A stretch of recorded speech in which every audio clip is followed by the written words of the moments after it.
How to multiply mixed numbers. Step 1. Convert the mixed numbers to improper fractions.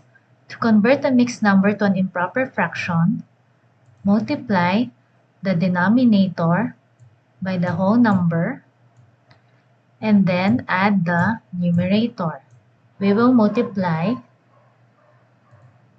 3 times 4, so that is 12, and then plus 1, that's 13. The result, which is 13, is the numerator of the improper fraction. Copy the denominator. The denominator stays the same, so it is 4. So the improper fraction is 13 over 4. For the second mixed number, we will multiply 3 times 2 and then add 2. So 3 times 2, that is 6, plus 2. So the answer is 8. So 8 is the numerator of the improper fractions. And then copy the denominator. Step 2 is to multiply the improper fractions. To multiply two fractions, multiply the numerators and then multiply the denominators. So 13 times 8. The answer is 104. So that is the numerator, 104. The denominator is 4 times 3. So the answer is 12. So 104 over 12. Step 3 is to simplify the fraction. To simplify a fraction, divide the numerator and denominator. Let's divide 104 by 12. So 8, 96, and then 8. So the answer is 8 over 12. This mixed number can still be simplified. We can divide the numerator and the denominator by their greatest common factor, which is 4. So 8 divided by 4. The answer is 2.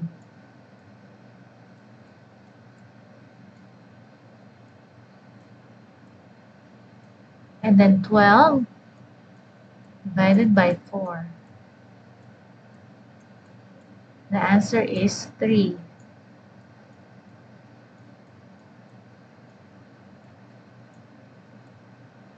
So the final answer is 8 and 2/3. Let's do another one. 1 and 1/2 times 2 and 1/3. So step 1 is to convert the mixed numbers to improper fractions. Multiply the denominator by the whole number and then add the numerator. So 2 times 1, that is 2, and then plus 1, which is 3. The result, which is 3, is the numerator of the improper fraction. And then copy the denominator, which is 2. Let's convert this mixed number to improper fraction. 3 times 2 plus 1. So 3 times 2 is 6. Then plus 1, which is 7. So 7 is the numerator of the improper fraction. Then copy the denominator. Step 2 is to multiply the fractions. Multiply the numerators and then multiply the denominators.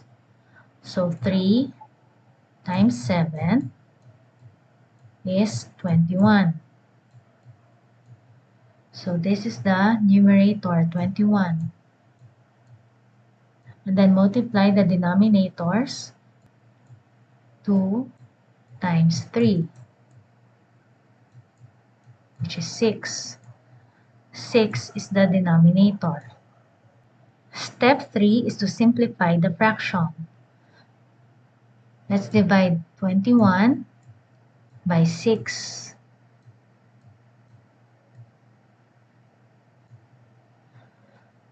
So 3, 18, and then 3.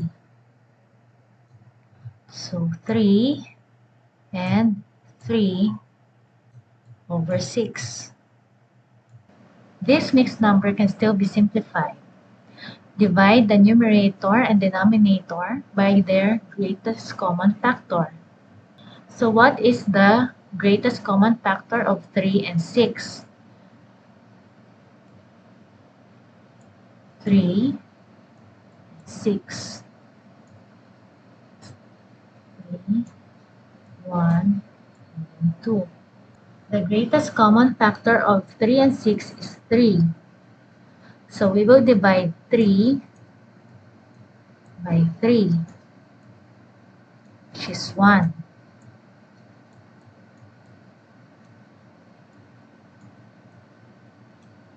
Then we will divide 6 by 3, which is 2.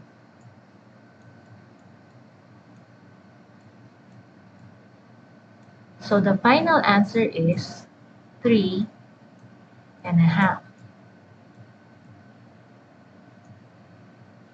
Another example, 2 and 3/5 times 4 and 2/3.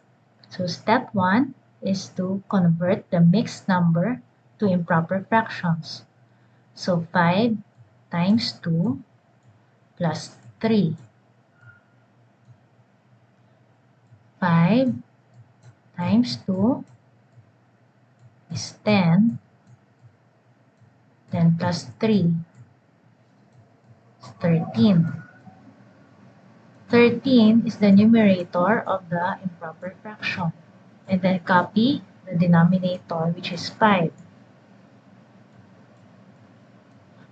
3 times 4 plus 2. So 3 times 4 is 12. Then plus 2 is 14. So 14 is the numerator, and then copy the denominator, 3. Step 2 is to multiply the fractions. Multiply the numerators and multiply the denominators. 13 times 14.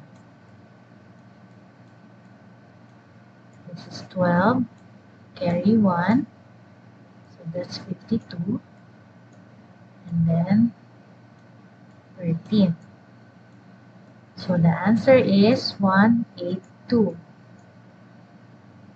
182 over, for the denominator, multiply 5 times 3 is equal to 15. So the denominator is 15. Step 3 is to simplify the fraction. 182 divided by 15. So this is 1, 15, 32, 2, 30. So the answer is 12 and 2 over 15. This mixed number is already in its simplest form. So this is the final answer, 12, 2 over 15. For our next example, let's multiply 3 and 2 fifths by 1 and 3 fourths. Step 1 is to convert the mixed numbers to improper fractions. So 5 times 3 plus 2. 5 times 3, 15 plus 2, 17. 17 is the numerator of the improper fraction. And then copy the denominator 5. 4 times 1 plus 3. So 4 times 1 is 4. Then plus 3, which is 7. So 7 is the numerator, and then copy the denominator 4. Step 2 is to multiply the fractions. Multiply the numerators and multiply the denominators.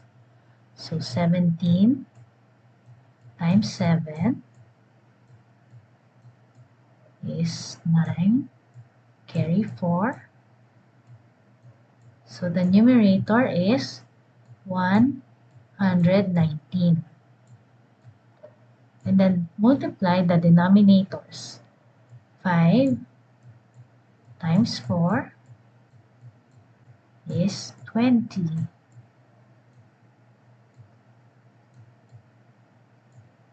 Step 3 is to simplify the fraction. 119 divided by 20.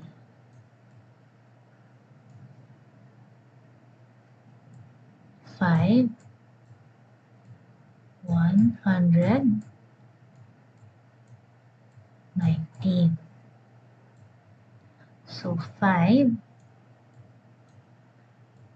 19 over 20. This mixed number is already in its simplest form. The final answer is 5, 19 over 20. For our last example, 5 and 3 fourths times 2 and 1/8. So step 1, 4 times 5 plus 3. So 4 times 5, that is 20. And then plus 3. That's 23. 23 is the numerator of the improper fraction, and then copy the denominator 4. And 8 times 2 plus 1. 8 times 2, 16 plus 1.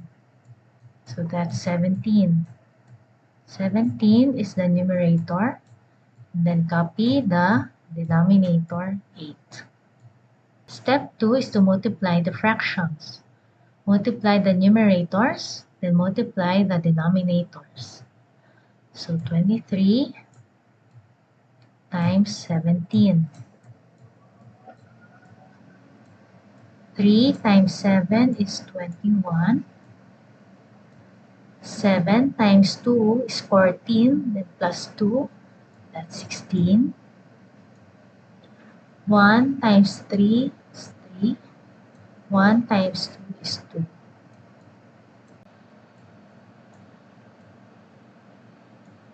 The numerator is 391.